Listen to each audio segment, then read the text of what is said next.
صلی اللہ علیہ وآلہ وسلم کی حفاظت کی خاطر اور اسلام کو آگے بڑھانے کی خاطر، تاکہ جو عرب کے قریش اور وہ جو بت پرست تھے اور وہاں پر جو لوگ مختلف قبائل کے جو سربراہ تھے، وہ دیکھ رہے تھے کہ اگر یعنی حضرت ابو طالب بھی دوسرے مسلمانوں کی طرح اپنے ایمان کا اظہار کر کے، تو کیا اس وقت وہ پھر رسول پاک کی حمایت اس طرح سے کر سکتے تھے یا نہیں؟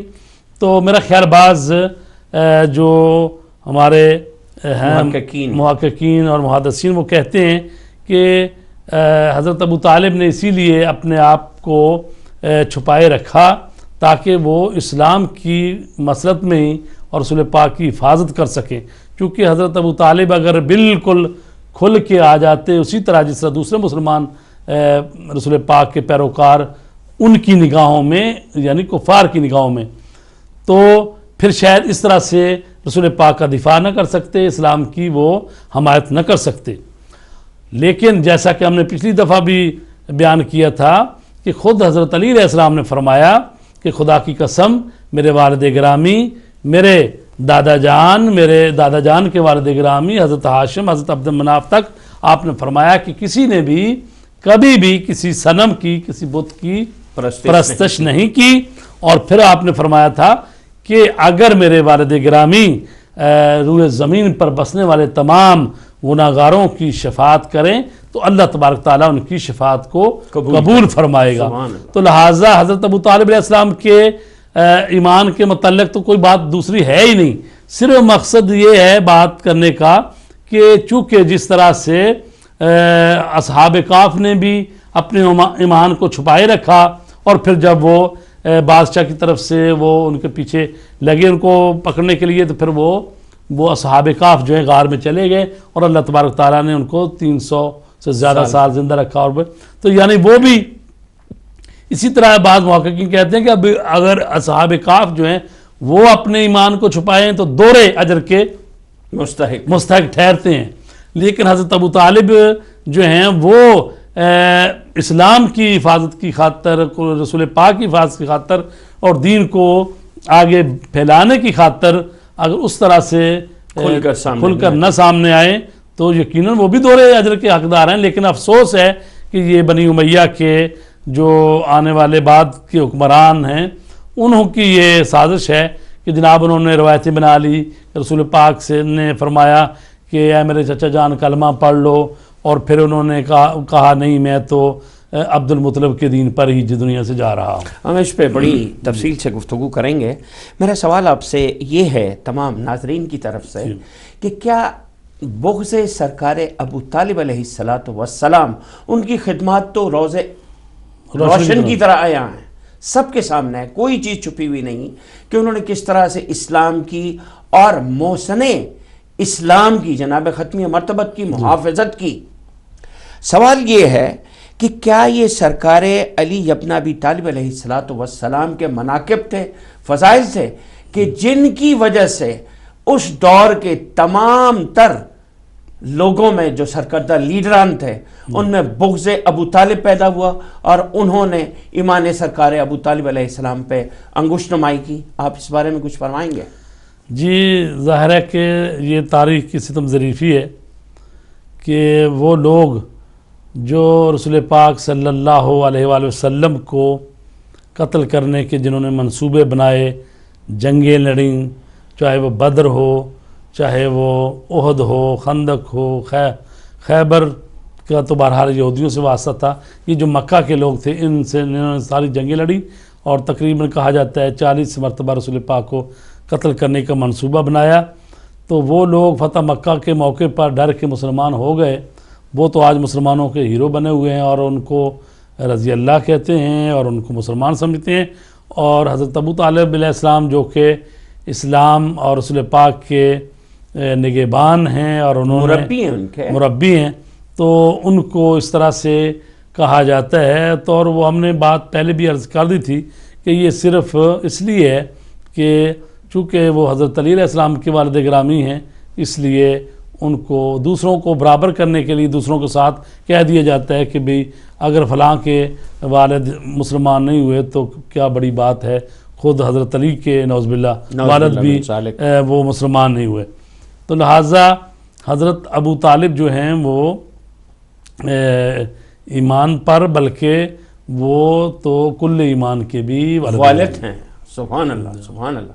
اچھا قبلہ، میں آپ سے یہ جاننا چاہوں گا کہ تاریخ اسلام میں جی دعوت ذو العشیرہ کی کتنی عظمت ہے، جی اور اسی دعوت ذو العشیرہ کا جو پس منظر ہے اور جو وحی آئی ہے سرکار ختمی مرتبت پر کہ آپ اپنی تبلیغ کا جو آغاز ہے اپنے قرابت داروں سے شروع کریں، اور اس کا شمالی جائزہ ذرا پیش کر دیجئے کہ کتنے لوگ آئے اور کس سٹنگ میں جا کے تو سرکار ختمی مرتبت نے اپنا جو اعلان نبوت ہے وہ کیا.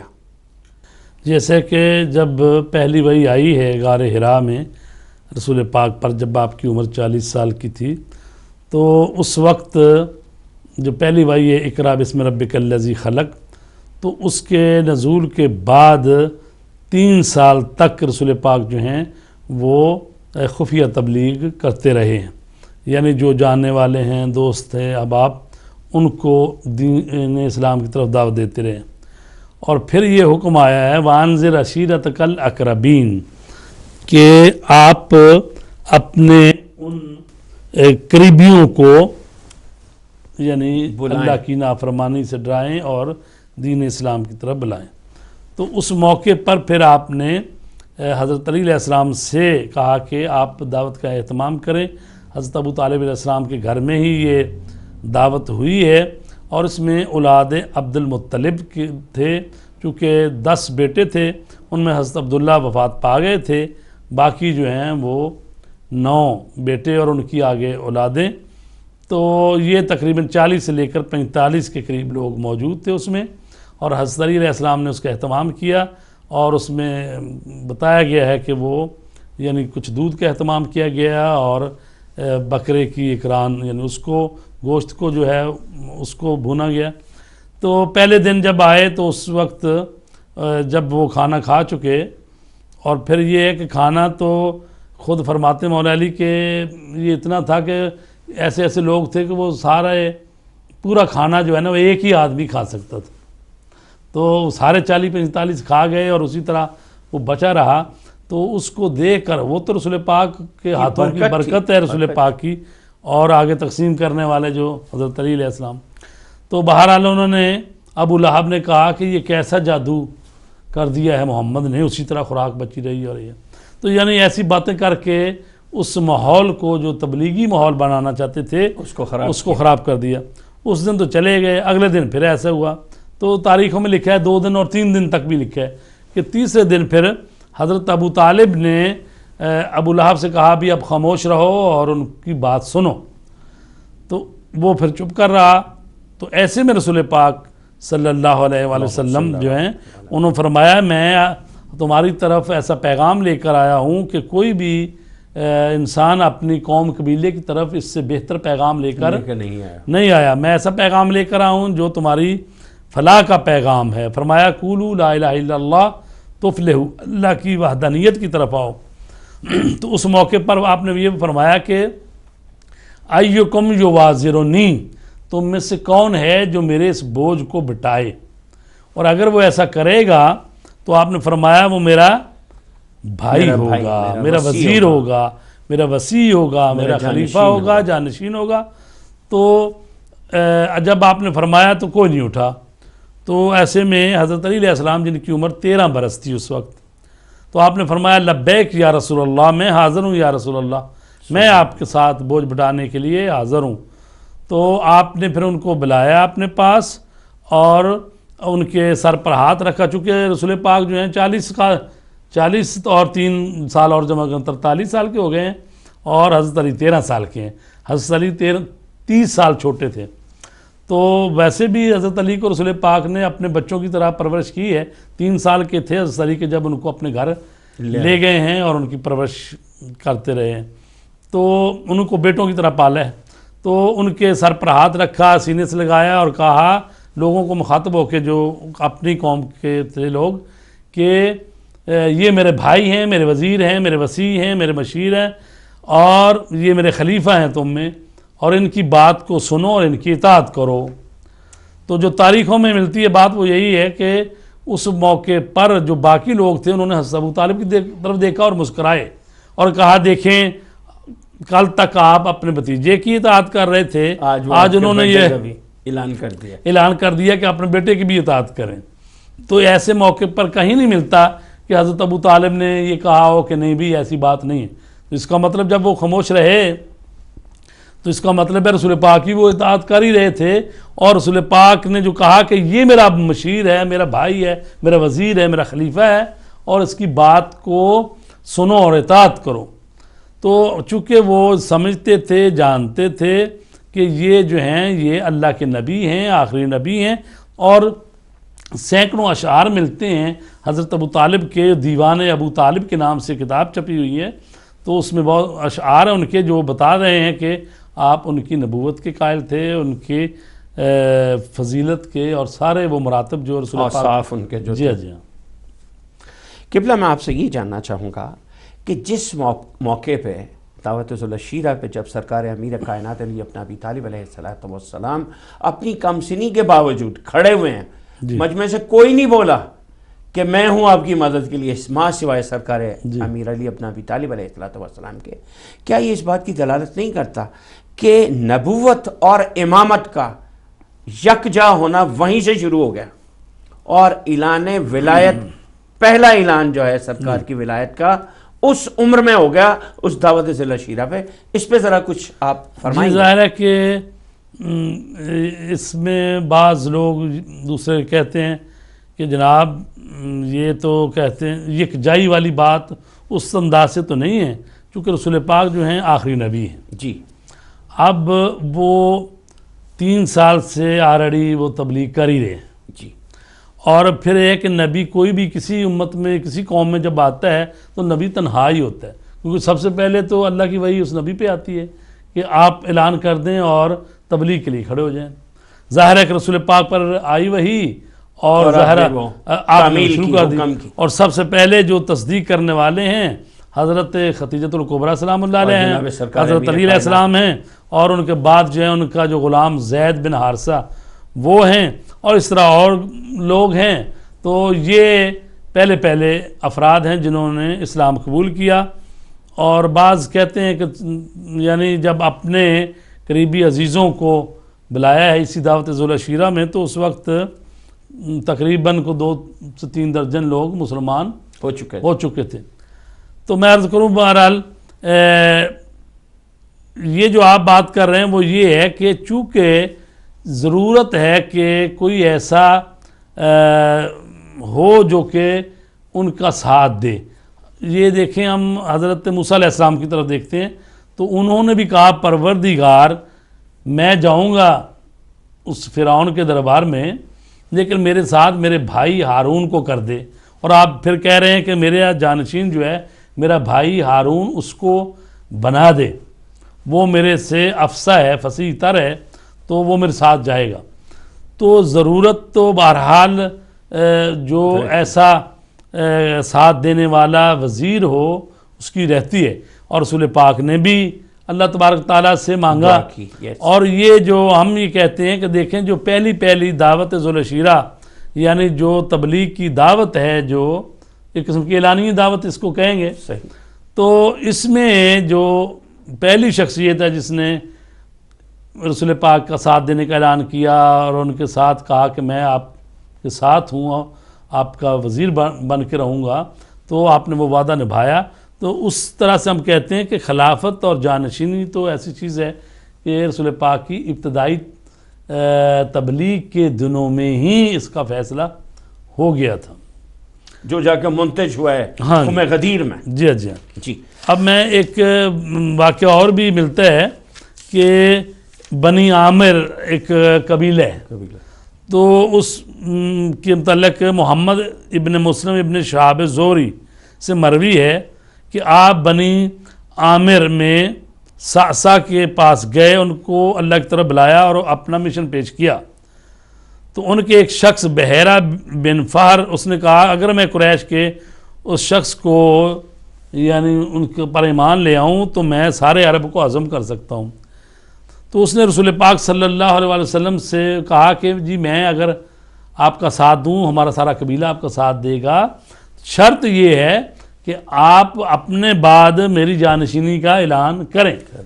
تو آپ نے فرمایا کہ بھئی یہ معاملہ اللہ تبارک تعالیٰ کے اختیار میں ہے، وہ جسے چاہے اس کو عطا کرے۔ تو لہٰذا یعنی اس وقت بھی لوگوں کے ذہن میں یہ چیز تھی کہ یہ رسول پاک جو ہیں ان کے مشن میں جب کامیابی ہوگی تو ظاہر ہے کہ ان کا کوئی وزیر مشیر کو خلیفہ ہونا چاہیے۔ اور لوگ جو ہیں جیسے کہ یہی بنی عامر کے لوگ تو وہ کہہ رہے تھے کہ جی ہم آپ کا ساتھ دیتے ہیں لیکن آپ اعلان کریں۔ اگر دنیا کا کوئی حکمران ہوتا تو وہ کہتا ہے بھی ابھی تو حمایت لو نا، ان کو تو اپنے ساتھ ملاؤ، بعد کی بات ہے کہ کس نے دیکھی ہے آئندہ کی خلافت اور کیا۔ لیکن چونکہ وہ اللہ تبارک تعالیٰ کے رسول تھے، انہوں نے فرمایا یہ میرے اختیار میں نہیں ہے کہ میں اپنا خلیفہ کسی کو قرار دوں، یہ اللہ تبارک تعالیٰ کے اختیار میں ہے۔ تو یہاں پہ یہ بات قبلہ ثابت ہو گئی کہ امامت جو ہے وہ پروردگار کی طرف سے عطا کرتا ہے، جی حتیٰ کہ اس میں نبی کا بھی کوئی دخل نہیں ہے۔ جی ایسے ہی ہے، جو خدائی عہدے ہیں وہ اللہ تبارک تعالیٰ ہی عطا کرتا ہے اور نبی اس کا اعلان کرتے ہیں۔ تو منصوص من اللہ ہو گیا، ثابت ہوا اس روایت سے کہ امامت جو ہے منصوص من اللہ ہے۔ بڑی مہربانی قبلہ۔ اب جب کہ ہم قبول اسلام کی بات کر رہے ہیں اور تبلیغ اسلام کی بات کر رہے ہیں تو میرا خیال ہے کہ یہاں پہ حضرت حمزہ جو 6 ہجری میں جی دارہ اسلام میں داخل ہو گئے تھے، انہوں نے قبول اسلام کر لیا، اور ان کے ساتھ ساتھ حضرت عمر بن خطاب نے بھی اسلام قبول کر لیا۔ اگر ان کا ذرا تھوڑا سا اجمالی جائزہ لے لیا جائے کہ خاص طور پہ حضرت عمر بن خطاب کا، کہ انہوں نے کن حالات میں اور کن ادوار میں سے گزر کر فائنلی اسلام قبول کیا۔ جی چونکہ ڈاکٹر صاحب ہم رسول پاک کے بچپنے کے حالات جو ہیں یہ ضمناً بس اس گفتگو کے ہوگی۔ بعد پھر ہم نے یہاں دعوت العشیرہ تک آئے ہیں تو یہ ہوئی ہے 3 سال بعد، جی یعنی بعثت کے 3رے سال، اور بعثت کے 5ویں سال جو ہے وہ یعنی ہجرت جو ہوئی ہے حبشہ کی طرف، جس میں 11 مرد اور 4 خواتین تھیں، اور 6 ہجری میں حضرت جعفر ابن ابی طالب کے ساتھ اور تقریباً وہ 83 کے قریب لوگ تھے جو حبشہ کی طرف ہجرت کر گئے۔ اور اس کی وجہ بھی یہ تھی کہ جب جو ہی اسلام آگے بڑھ رہا تھا تو دن بدن جو قریش کے عرب مشرکین جتنے بھی تھے مکہ کے خصوصاً سارے، وہ جمع ہو گئے کہ کسی طرح یہ اسلام آگے نہ بڑھے، اور انہوں نے طرح طرح کے ظلم کرنے شروع کر دیے۔ تو ایسے میں یہ رسول پاک کے حکم پر یہ لوگ حبشہ ہجرت کر گئے۔ تو 6 جو بعثت کا سال ہے 6واں، اس کے جو بڑے واقعات ہیں اس میں ایک تو حضرت حمزہ کا اسلام قبول کرنا ہے، اور اس کے لیے بھی کہا جاتا ہے کہ حضرت حمزہ جو ہیں وہ گئے ہوئے تھے باہر شکار کرنے کے لیے، جیسا کہ روایت میں ہے، اور رسول کریم کے ساتھ ابو جہل جو تھا وہ بدتمیزی کر رہا تھا۔ تو رسول پاک جو ہیں خانہ کعبہ میں تشریف فرما تھے، اور اس طرح سے اس نے حضرت کو یعنی بدتمیزی کی، تو ایک کنیز تھی جو یہ سارا منظر دیکھ رہی تھی۔ حضرت حمزہ جب تشریف لائے ہیں، باہر سے آئے، تو اس کنیز نے کہا کہ اگر آپ تھوڑی دیر پہلے یہاں ہوتے تو آپ دیکھتے کہ آپ کے بھتیجے کے ساتھ ابو جہل جو ہے وہ کس طرح سے بدتمیزی کر رہا ہے اور کس طرح ان کو برا بھلا کہہ رہا ہے۔ تو آپ آئے اور آپ نے برداشت نہیں کیا غصے کی حالت میں، اور آتے ہی وہ جو آپ کے ہاتھ میں کمان تھا وہ جا کے ابو جہل کے سر میں ماری اور اس کو خون نکلا ہے، اور اس وہاں یعنی لڑائی بڑھنے والی تھی۔ تو آپ نے کہا کہ تیری جرت کیسے ہوئی کہ تو نے میرے بھتیجے کو اس طرح سے کہا؟ تو اس نے آگے سے کہا کیا تو بھی ان کا ساتھی ہو گیا، تو بھی مسلمان ہو گیا؟ انہوں نے کہا ہاں میں بھی مسلمان ہو گیا۔ تو وہیں پر آ کے پھر بعد میں رسول پاک کے پاس تشریف لائے اور آ کے اپنے ایمان کا اظہار کر دیا۔ تو حضرت حمزہ جو ہیں بہت بہادر تھے، اور ان کے ایمان کی وجہ سے اور اظہار ایمان اور اسلام لانے کی وجہ سے اسلام کو بہت زیادہ تقویت ملی ہے۔ مسئلہ یہ ہے کہ بعد میں یہ تاریخیں جو یہ ایسی باتیں کرتی ہیں کہ جناب دوسرے لوگوں کے ایمان کی وجہ سے تو اتنا کہہ دیتے ہیں کہ جناب ان کی وجہ سے لوگ جو ہیں وہ خانہ کعبہ میں آ گئے، نمازیں پڑھنی شروع ہو گئی اور مسلمانوں میں جرأت کا اظہار ہوا، لیکن یہ چیزیں جو ہے نا وہ بعد میں بنائی گئی ہیں۔ اصل جو ہے نا تاریخ میں اس باتوں کو اس کا ساتھ نہیں دیتی۔ تو ہم بتا رہے ہیں کہ حضرت حمزہ کے ایمان لانے کے بعد یہ جو رسول پاک کے ساتھی تھے صحابہ کرام، وہ زید بن ارقم کا گھر تھا، اس میں پھر یہ جمع ہوتے تھے، وہاں پر رسول پاک ان کو دین کے احکامات سکھاتے تھے۔ وہ ایک قسم کا پہلا مدرسہ ہے، قرآن کہہ لیں، جہاں پر رسول پاک بتاتے تھے، اور زید بن ارقم کے گھر۔ تو ایسے میں حضرت عمر ابن خطاب جو ہیں، یہ ظاہر ہے کہ تاریخی بات ہے، اس میں تو کوئی ایسا مسئلہ نہیں ہے کہ کوئی کہے جی ہم نے خود سے کہہ رہے ہیں، نہیں، تاریخوں میں درج ہے کہ وہ رسول پاک کے سخت دشمن تھے۔ تو انہوں نے رسول پاک کو کئی مرتبہ قتل کرنے کا منصوبہ بنایا، اور بعض یہ بھی کہتے ہیں کہ انہوں نے بعض نے رکھا ہوتا تھا انعام کو جو رسول پاک کو قتل کرے، تو اس سلسلے میں بھی یہ یعنی قتل کرنا چاہتے تھے۔ اچھا، جب یہ تلوار نیام سے باہر نکالی ہوئی جا رہے تھے تو کسی نے کہا کہ آپ رسول پاک کو قتل کرنے کا منصوبہ بنا رہے ہیں تو ذرا اپنے گھر کی خبر لیں، آپ کی ہمشیرہ کو دیکھیں۔ تو جب آئے تو دیکھا انہوں نے کہ وہ قرآن مجید کی کچھ آیات کی تلاوت کر رہے تھے، ان کے خاوند بھی جو ان کے عمر بن خطاب کے بہنوئی تھے۔ تو اس پر انہوں نے طیش میں آ کر ان کو مارا پیٹا، اور ان کی بہن جو ہیں وہ بھی اپنے خاوند کو چھڑانے کے لیے آگے بڑھیں، تو ان کو بھی انہوں نے مارا، اور ان کے بھی خون جو ہے وہ جاری ہو گیا۔ تو جب انہوں نے دیکھا ان کی طرف تو دیکھا کہ خون بہہ رہا ہے، تو اس پر وہ تھوڑے نرم ہوئے، اور انہوں نے کہا کہ آپ کیا پڑھ رہے ہیں، مجھے بھی سنائیں۔ تو اس طرح سے کہا گیا کہ انہوں نے قرآن مجید کی آیتیں سنائیں، ان پر اثر ہوا۔ اس طرح کی بات تاریخ میں ہے۔ تو اب وہ آئے اسی زید بن ارقم وہ کا جو گھر تھا جہاں پر رسول پاک کے ساتھ لوگ جمع ہوتے تھے، تو وہ جب آئے ہیں چونکہ تلوار ہاتھ میں لی ہوئی ہے، باہر دروازے پہ کھڑے ہوئے ہیں، تو جب کھٹکھٹایا انہوں نے تو حضرت حمزہ جو ہیں وہ آگے بڑھے، اور انہوں نے آ کے دروازہ کھولا، اور انہوں نے پوچھا کہ ابن خطاب کیا بات ہے؟ تو اس وقت ساتھ ہی کہتے ہیں رسول پاک بھی تشریف لے آئے۔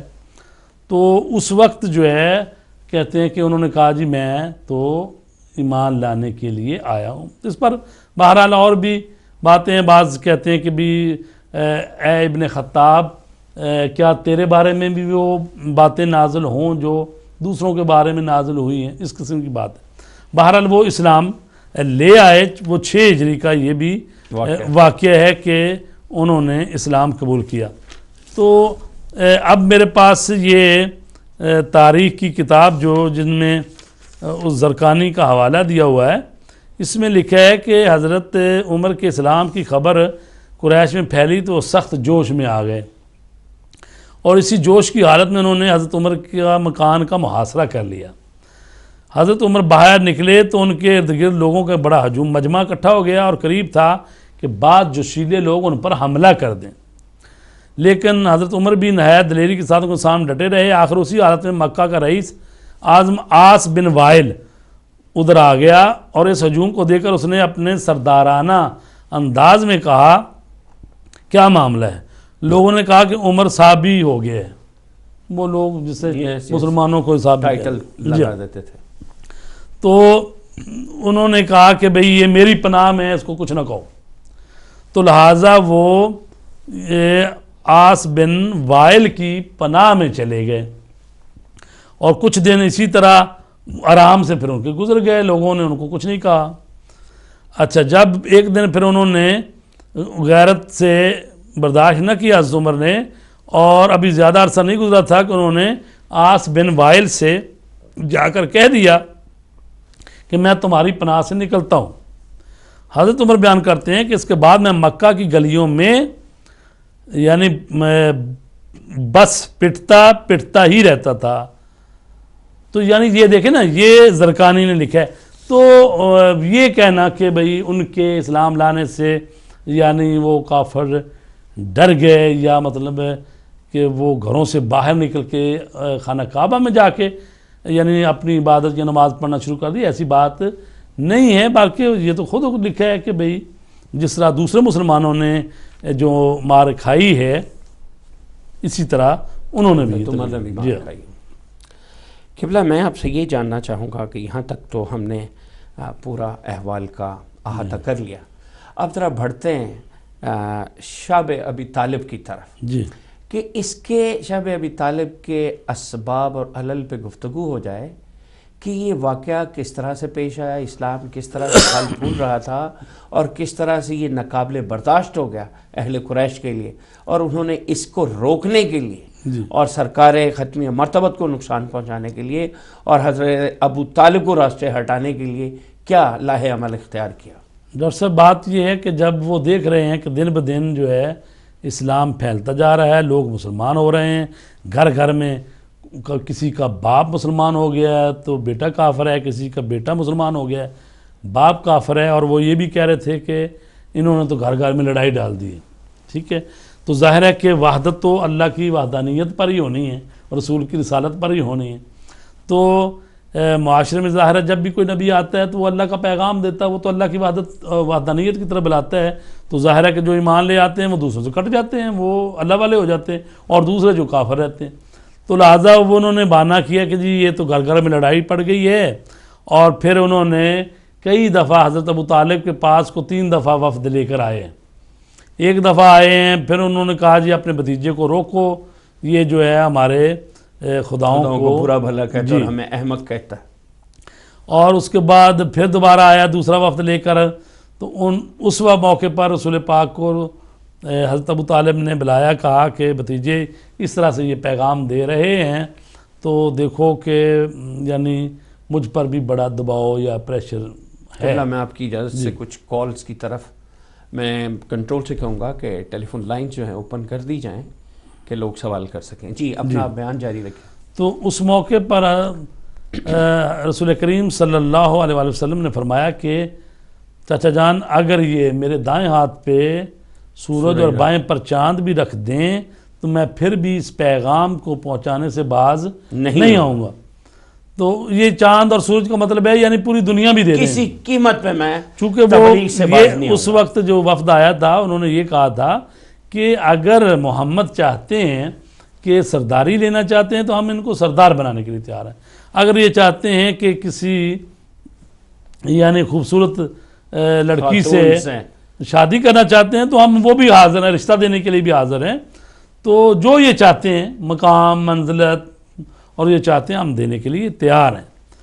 تو اس پر آپ نے فرمایا کہ تم تو یہ باتیں کر رہے ہو، اگر ایک ہاتھ پہ چاند بھی رکھ دو، ایک ہاتھ پہ سورج رکھ دو تو پھر بھی میں یہ پیغام دینے سے باز نہیں ہوں گا. یعنی گویا کہ آپ پوری مجھے دنیا بھی دے دیں تو چونکہ یہ الہی پیغام ہے. اور آپ نے فرمایا اے چچا جان میں اس پیغام کو پہنچاتا رہوں گا چاہے اس میں میری جان بھی چلی جائے. اور یہ کہتے ہوئے رسول کریم کی آنکھوں میں آنسو بھی آ گئے. تو حضرت ابو طالب نے جب یہ دیکھا تو آپ نے فرمایا ہے میرے بھتیجے آپ جس طرح سے چاہتے ہیں تبلیغ کریں، میں آپ کا ساتھ ہوں اور ہم آپ کو ساتھ چھوڑنے والے نہیں ہیں. اور آپ گئے ان کے پاس سرانے قریش کے پاس اور ان سے جا کر کہہ دیا کہ بھئی جو ہے آپ کی جو تجاویز ہیں وہ ہم ماننے کے لیے تیار نہیں. اس کے بعد پھر کچھ عرصے بعد ایک اور نئی تجویز لے کے آ گئے. اور اس وقت یہ ہوا کہ وہ ایک شخص ہے جس کا نام ہے عمارہ بن ولید بن مغیرہ. ہاں جی. تو وہ بھی ایک اچھا خوبرو نوجوان تھا. اور جی تو کہنے لگے کہ جناب اے ابو طالب ہم آپ کو یہ کہتے ہیں یہ آپ کا بھتیجا ہے، آپ کے بیٹوں کی طرح ہے، آپ اس نے پرورشی آپ نے ان کی ہے اور ان کی حفاظت کر رہے ہیں. تو یہ بیٹا جو ہے ہمارا اس کو لے لو، اس کو اپنا بیٹا بنا لو، اور اس کے بدلے میں محمد کو ہمارے حوالے کر دو تو ہم جانیں اور وہ جانیں.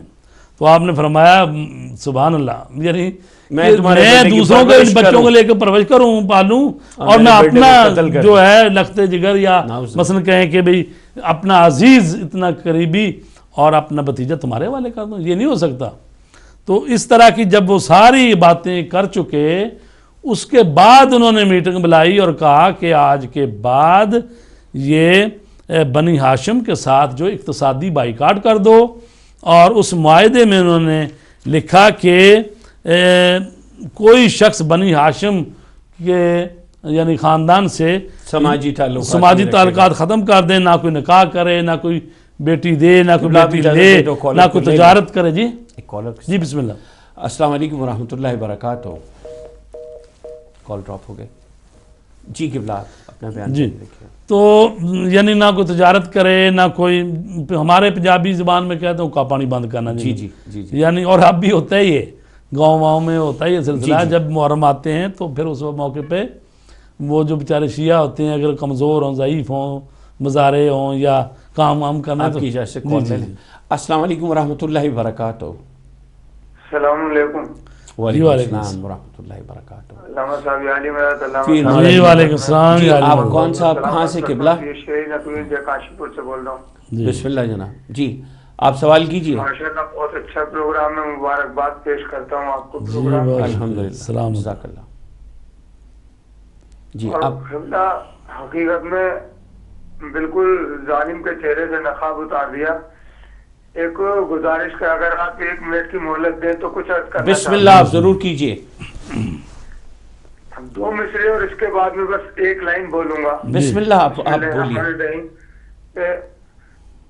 کیوں بیٹھا ہے مشکلات کے رستے میں ہار کے، سبحان اللہ، بد نصیب دیکھ علی کو پکار کے، سبحان، اور مرحب کا قتل بھی کوئی قتلوں میں قتل تھا، پھینکا تھا ذوالفقار کا صدقہ اتار کے۔ سبحان اللہ۔ میرے بھائیوں، تمام ناظرین، خدایا جو علامہ صاحب پروگرام دے رہے ہیں اس کو غور سے سنو، اور ایسا نہ ہو، بڑے خوش نصیب ہیں ہم لوگ کہ مسلمان کے گھر میں پیدا ہوئے، ایسا نہ ہو کہ جن کو بچانے کے لیے پرانے لوگوں نے پیسے لے کے، رشوتیں لے کے، سونا اور چاندی لے کے کتابوں میں الٹے سیدھے یزید و معاویہ کے، ابو جہل، ابو سفیان کے قصیدے لکھ دیے، ان بیچاروں کی خود کی بخشش نہیں ہونے کی، تو ان کے چکر میں ایسا نہ ہو کہ تم بھی واصل جہنم ہو جاؤ۔ تو اس لیے بہتر ہے کہ اہل بیت سے محبت کرو اور ہدایت کی باتوں کے اوپر عمل کرو۔ فقط السلام علیکم۔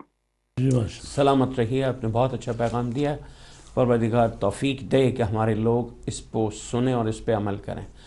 جی قبلہ وہیں سے جی شب ابی طالب کی بات کر رہے تھے۔ جی جی کہ پھر جب یہ معاہدہ انہوں نے لکھا کہ بھئی ان سے کوئی قسم کا لینا دینا نہ کریں، تو اس موقع پھر حضرت ابو طالب جو ہیں شب ابی طالب میں ان کے مکانات وغیرہ تھے وہ پہاڑی دامن میں، تو آپ پھر رسول پاک کو اور اپنے خاندان کو لے کر وہاں پر چلے گئے، اور وہاں پر سخت تکالیف آپ نے برداشت کی ہیں، کھانے پینے کا سامان اور دیگر ضروریات زندگی نہ ملنے کی صورت میں سخت بھوک میں بچوں کا رونا دیکھا نہیں جاتا تھا۔ پتے کھائیں جی آپ دیکھیں کہ اس وقت حضرت ختیجہ ابی سلام اللہ علیہ بھی تھی ساتھ، اور حضرت جو سیدہ کونین حضرت فاطمہ زہرا بھی شب ابی طالب میں، چونکہ آپ بعثت کے 5 سال بعد پیدا ہوئیں، تو آپ کی بھی 1.5 سال کی حضرت فاطمہ زہرا تھیں جب اسی شب ابی طالب میں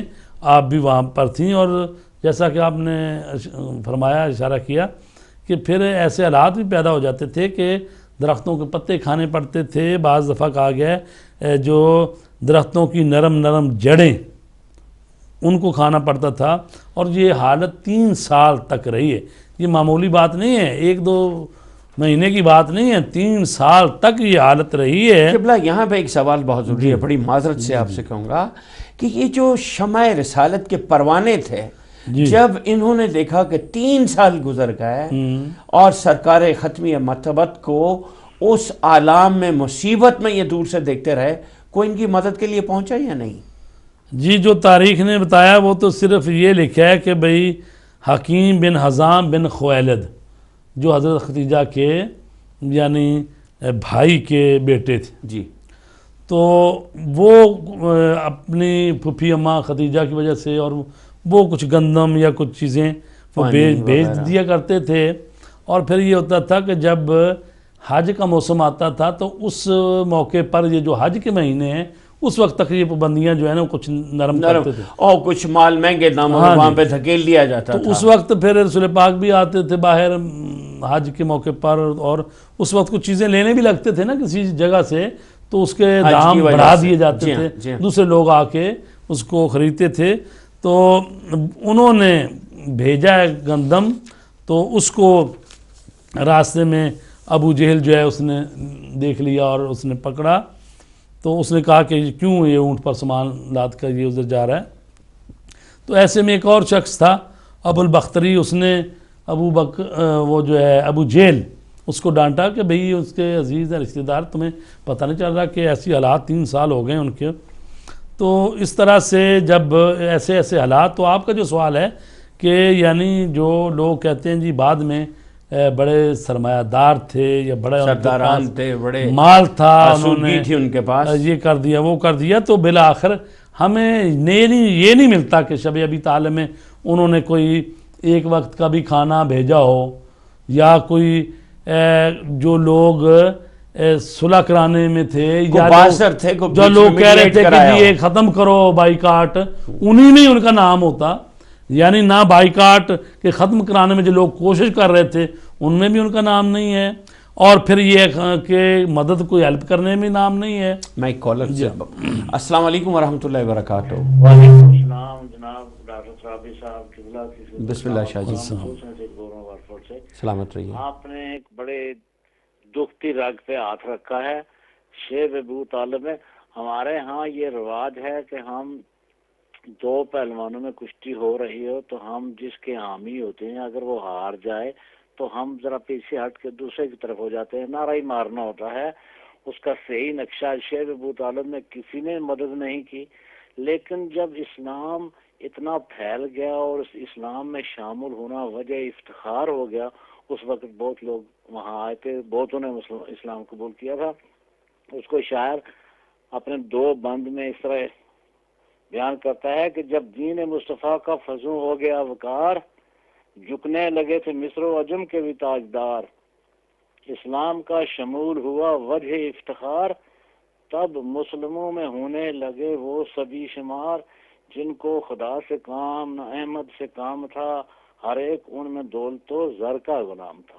آخری بات ہے، اب دشمنان دین کی نظر تھی حسین پر، خواہان جان خیر ہوئے تھے تمام شر، کیا بات تھی نہ جس کی تھی شبیر کو خبر، وہ صبر سے گزارتے تھے روز و شب، مگر جوں جوں وہ بات کہتے تھے دین مجید کی، تشویش اور بڑھتی تھی اس سے یزید کی.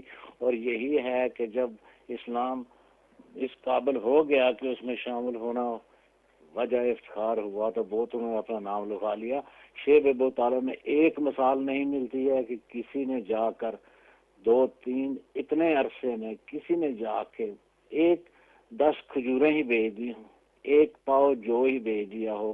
بعد کے نعرے لگتے رہتے ہیں، جیتنے والے پہلوان کے سبھی حامی ہو جاتے ہیں. اپنی دعا میں یاد رکھیں. اللہ خیر. جی تو ظاہر ہے یہ جو شاہ صاحب بھی جس طرف اشارہ کر رہے تھے کہ یا تو ان کی ایسی پوزیشن نہیں تھی معاشرے میں کہ وہ اس جو انہوں نے قریش نے معاہدہ کیا اس کو توڑوانے میں ان کی کوئی اہمیت ہوتی اور وہ جا کے. السلام علیکم ورحمۃ اللہ وبرکاتہ. وعلیکم السلام. جی کون صاحب کہاں سے؟ مولانا صاحب سے بات کرنی تھی. جی آپ بات کر رہے ہیں، آپ بات کیجئے. میرا کوشچن تھا، مولانا صاحب نے کوشچن چھیڑا ہوا تھا. آپ ذرا اپنا نام بتا دیجئے، آپ کون صاحب اور کہاں سے ہیں، ذرا اپنا تعارف کرا دیجئے. ان کے ساتھ کیسے ہوں؟ جی قبلہ آپ اپنا تعارف کرا دیجئے، آپ کون صاحب ہیں، کہاں سے بول رہے ہیں؟ میرا نام جنید منظور ہے اور میں UK سے بات کر رہا ہوں. جی اب بات کیجئے، فرمائیے. میرا کوشچن ہے کہ آپ نے حضرت مولانا صاحب نے کوشچن چھیڑا ہوا تھا کہ حضرت عمر فاروق رضی اللہ عنہ ایک عام صحابی تھے، تو ان کی قبر مبارک آپ صلی اللہ علیہ وآلہ وسلم کے ساتھ کیسے ہو سکتی ہے پھر؟ جی بہت شکریہ سوال ہے، آپ کو ابھی جواب ملتا ہے، آپ ذرا ویٹ کیجئے گا. تو چونکہ ہمارے پاس منٹ بھی 8-7 ہی ہیں، جلدی اب کور کرتے ہیں. ہمارے پاس 5 منٹس ہیں. جی ہاں جی.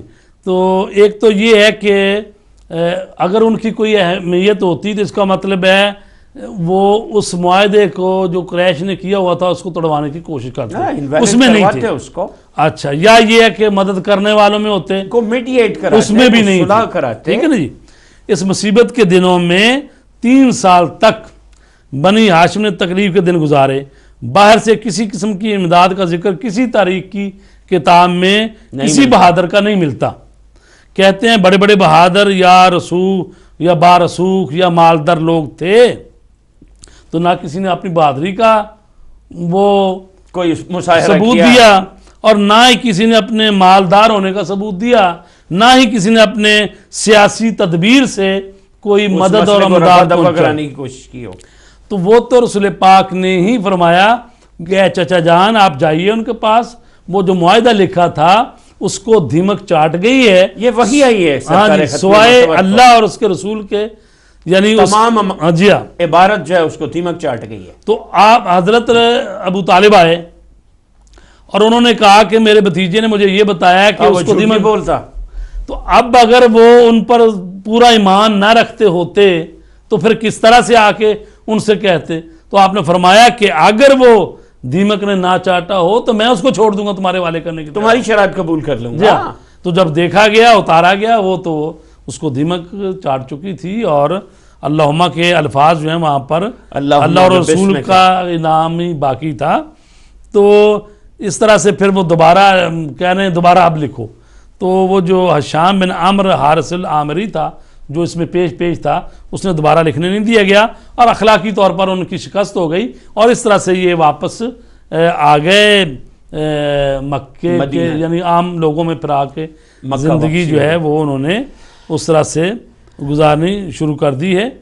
تو عزیزان گرامی، شب ابی طالب میں آپ دیکھتے ہیں کہ حضرت ابو طالب جو ہیں اپنے بیٹوں کو، کبھی طالب کو، کبھی عقیل کو، کبھی حضرت علی کو، یعنی رات کے پچھلے پہر کہتے تھے کہ بیٹا آپ چلے جاؤ رسول کے بستر پر، وہ اٹھ جائیں تاکہ اگر دشمن نے دن کو دیکھ لیا ہو یا شب خون ماریں تو میرا بیٹا قتل ہو جائے، لیکن میرا بھتیجا، میرا نبی رسول بچ جائے.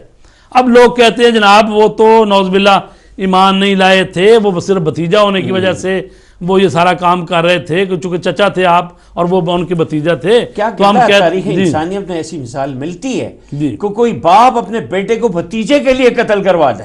اگر اس اینگل سے ہاں جی، اگر جب تک ایمانی قوت نہ ہو، وہ رسول پاک کو نبی نہ مانتے ہوں، اس وقت تک یہ نہیں ہو سکتا کہ اپنے بیٹے کو قتل گاہ میں بھیج دیں.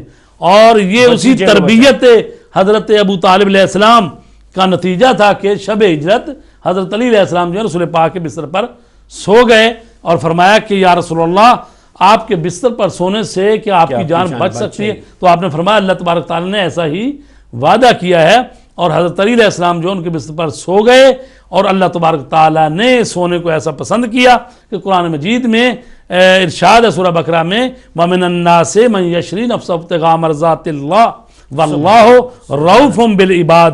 انسانوں میں ایک ایسا بھی ہے جو اللہ کی رضا کی خاطر اپنے نفس کو بیچ دیتا ہے اور اللہ کی مرضیاں خرید لیتا ہے، اور اللہ اپنے بندوں پر بڑا ہی مہربان ہے.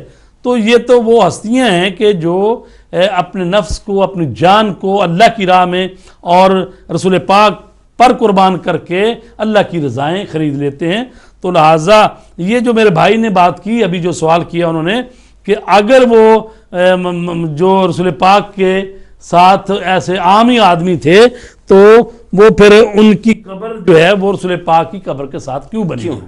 پہلی بات تو ہم نے یہ نہیں کہا کہ وہ عام آدمی تھے، وہ خاص آدمی تھے، عام تو نہیں تھے، خاص تھے. وہ رسول پاک کے گھر میں ان کی بیٹی حفصہ بھی تھی اور وہ رسول پاک کے سسر بھی تھے. ہم نے کب کہا کہ وہ عام آدمی تھے؟ لیکن بات ہو رہی ہے کہ جب وہ اسلام لائے تو ان کی کیا پوزیشن تھی، بات وہ ہے. اور آپ نے تاریخ سے بیان کیا کہ جب وہ اسلام لائے تو اس وقت رسول پاک کے سخت دشمن تھے اور تلوار لے کے ان کو قتل کرنے کے لیے آ رہے تھے. تو اب جب انہوں نے دیکھا کہ بہنوئی اور بہن مسلمان ہو گئے تو پھر وہ مسلمان ہو گئے. تو ہم نے تو ایسی بات نہیں کی کہ وہ عام ہے. رہ گئی یہ بات کہ ان کی قبر کیسے بن گئی. بھائی میرے، چونکہ ان کی حکومت تھی حضرت ابو بکر کی، اور جب ان کی وفات کا وقت قریب آیا تو انہوں نے حضرت بی بی عائشہ سے کہ جو کہ ان کی بیٹی ہیں اور انہی کا یہ آدھا حجرہ ہے جس میں رسول پاک صلی اللہ علیہ وسلم کی قبر اقدس ہے، تو کہ آدھے میں دیوار مار دی گئی تھی، تو انہوں نے کہا جی میرے بھی قبر کی جگہ یہاں ہونی چاہیے، تو انہوں نے کہا کوئی بات نہیں بابا آپ کی قبر یہاں بنا دیں گے۔ اس کے بعد حضرت عمر کو بھی جب زخمی کیا تھا فیروز لولو نے، تو اس وقت جب وہ زخمی ہوئے تھے تو انہوں نے پیغام بھیجا حضرت ام المومنین عائشہ کے پاس کہ مجھے بھی وہ ادھر دفنا دیں، تو لہٰذا انہوں نے راضی ہو گئی۔ تو لہٰذا یہ تو جس کی حکومت ہوتی ہے وہ جہاں چاہیں قبر بنوا لیتے ہیں، اس میں کوئی ایسی بات نہیں تھی میرے بھائی کہ رسول پاک وصیت کر کے گئے ہوں کہ یہ میرا جو صحابی ہے یا فلاں میرا صحابی ہے اس کو میرے ساتھ دفنانا، یہ ایسی تو بات ہی نہیں تھی، چونکہ بعد میں جیسی حکومتیں آ جاتی ہیں یا اگلے والی حکومت اگر اس کے حق میں ہو تو وہ جہاں چاہیں دفنا سکتی ہیں۔ آپ نے نہیں دیکھا کہ ضیاء الحق جو ہے وہ کس طرح سے مرا، اور لیکن چونکہ بعد والی حکومت غلام ساق خاں کی تھی اور اس نے اس کو یہ جو مسجد ہے فیصل مسجد اس کے ذہن میں دفنا دیا، تو ظاہر ہے اگر کوئی پیپلز پارٹی والوں کی حکومت آ جاتی بعد میں تو ظاہر ہے کہ وہ قریب نہ پھٹکنے دیتے، تو یہ کوئی ایسی بات نہیں۔ قبلہ میں اپنے اس ناظر کو اس بات پہ ذرا تھوڑا سا یہ جواب دوں گا کہ حضرت عمر کو تو وہاں پہ قبر کی جگہ مل گئی روضہ رسول میں، ہاں جی، لیکن سرکار امام حسن مجتبیٰ جو نواسہ رسول ہیں، فرزند رسول ہیں، جی سبت اکبر ہیں، وجہ تسمیہ ہے کوثر کی، جی جی ان کو جگہ نہیں ملی۔ ذرا اس کو سوچیے گا جی، میں اس سے بھی پہلے کی بات کرتا ہوں کہ حضرت فاطمہ زہرا سلام اللہ علیہ ان کو جگہ نہیں جو ملی، کہ ہمارے تاریخوں مطابق 90 دن یا وہ 75 دن یا 90 دن زندہ رہی ہیں، اور ہمارے برادران اہل سنت کے ہاں ہے کہ 6 مہینے زندہ رہی ہیں، تو سب سے پہلے تو جناب فاطمہ زہرا اس دنیا سے گئی ہیں، تو وہ تو رسول پاک کی بیٹی ہیں، یس ان کا حق زیادہ نہیں مانتا تھا کہ ان کی قبر وہاں ہوتی رسول پاک کے پاس، یعنی وہ سرکار ختمی تو آپ یہاں بھی ذرا بھی سوچا کریں نا کہ نہ تو حضرت فاطمہ زہرا کی قبر رسول پاک کے پاس بن سکی، نہ حضرت امام حسن کی بن سکی، اور اسی طرح کسی اور کی بھی وہاں قبر نہیں بنی، تو ظاہر ہے یہ تو حکومت ہے، جن کے پاس حکومت ہوتی ہے وہ اپنی بات منوا لیتے ہیں، آپ کی بات اس وقت درست تھی جب رسول پاک وصیت کر کے جاتے، تو اس وقت آپ کی بات تھی کہ یعنی اس میں بڑا وزن ہے، لیکن ہم کوئی عام نہیں کہہ رہے، خاص ہی تھے وہ، عام نہیں تھے۔ ظاہر ہے کہ جو رسول پاک کے بعد مسلمان ان کو خلیفہ اپنا بنا لیں تو عام تو نہیں تھا نا، وہ خاص ہی ہو گئے تھے۔ جی ہاں جی قبلہ بہت مہربانی۔ آج کا موضوع تو ایسا ہے کہ جس کے اوپر 2 گھنٹے کا بھی پروگرام ہو تو شاید اس میں بھی ہم ان تمام محاسن کا، اس تمام جو بھی واقعات ہیں، اسباب ہیں، ان کا احاطہ نہ کر سکیں۔ بہرطور آپ کا بہت ممنون اور احسان مند ہوں کہ آج کا جو ٹاپک ہے اس پہ بڑی سیر حاصل گفتگو ہوئی۔ تو ناظرین کرام، یہ آج کا پروگرام تھا پیغمبر اعظم کے سلسلے میں۔ انشاءاللہ آئندہ پیر کو دوبارہ ملاقات ہوگی، اور تب تک کے لیے میں اور قبلہ مولانا سید فداء حسین بخاری صاحب کو اجازت دیجیے۔ خدا حافظ و ناصر، والسلام علیکم ورحمۃ اللہ وبرکاتہ۔